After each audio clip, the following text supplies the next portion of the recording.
विवादर अवसान घटिला। शेष में कविसूर्यनगर अध्यक्ष दायित्व नेले उपाध्यक्ष विक्रांत कुमार साहू। गंजाम जिला कविसूर्यनगर एनएसी रे अध्यक्षा एस लक्ष्मी सेठी विरोध में 16 काउंसिलर अनास्था आनिबा परे गत 17 मार्च रे अनास्था भोट रे अध्यक्षा को हटाइबा परे आज ओडिशा सरकार गृह और नगर उन्नयन विभाग पक्षरु गत 4 एप्रिल 2025 तारीख चिठी नंबर 7708 ELF 33/2025 प्रकार एवं एनएसी चिठी संख्या 669 16 एप्रिल 2025 ओडिशा म्युनिसिपल आईन 1095 धारा 89 क प्रकार कविसूर्यनगर एनएसी रे उपाध्यक्ष विक्रांत कुमार साहू भारप्राप्त अध्यक्ष दायित्व नहीं। एही अवसर में आज कविसूर्यनगर एनएसी रे स्वतंत्र काउंसिल बैठक अनुष्ठित हुई सरकार आदेश क्रमे दायित्व नहीं जना जायछि एवं भारप्राप्त अध्यक्ष द्वारा आज मधुबाबू पेंशन योजना रे 52 जन नुआ हिताधिकारी भत्ता बंटन कर 2025-26 आर्थिक बजेट और एक्शन प्लान मंजूर कर सरकार निकट को अनुमोदन पठा जाइथिबा विक्रांत साहू सूचना दैछन्ते।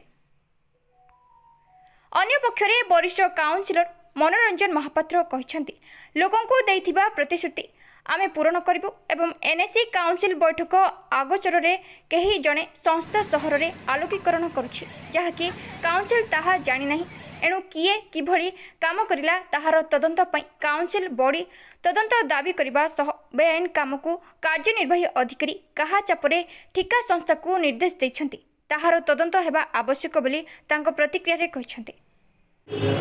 विषय आपणको दृष्टि को नेबा पे मु चाहूची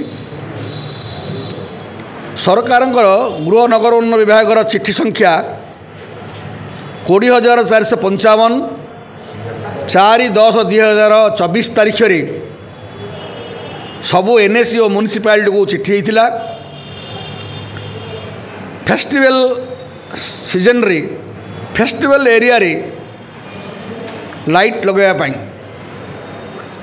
लाइट मरामत करने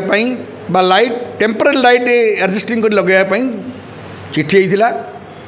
दुर्भाग्यर विषय सेतबले ये चिठी अनुसार यही परिषद रे ता कार्यकारी करागला नहीं किंतु वर्तमान एग्जीक्यूटिव अफसर और विदायी अध्यक्षा मिलित उद्यम मंद उद्देश्य रखी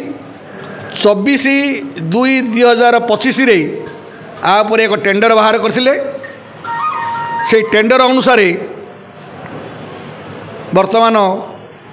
को संस्था टेंडर नहीं काम आरंभ करिसंती जहाँ संपूर्ण बेआईन टेंडर माध्यम नुआ लाइट लगेबार सेमिति किसी चिठी लेखा नहीं केवल एडजस्टिंग लाइट की मरामती करवा एवं फेस्टिवल एरिया रे टेम्परेरी लाइट लगे पेमेंट करवा गोटे म्युनिसिपालिटी की 5 लाख गोटे एनएसी की 5 लाख गोटे म्युनिसिपालिटी की 10 लाख टका खर्च कर निर्देश होते वर्तमान जो टेंडर काढ़ी को संस्था को देकर लाइट लगे व्यवस्था कर संपूर्ण भाव में बेआईन आपको आम काउंसिल मंजूर करूँ ना जदि यह कार्यनिर्वाही अधिकारी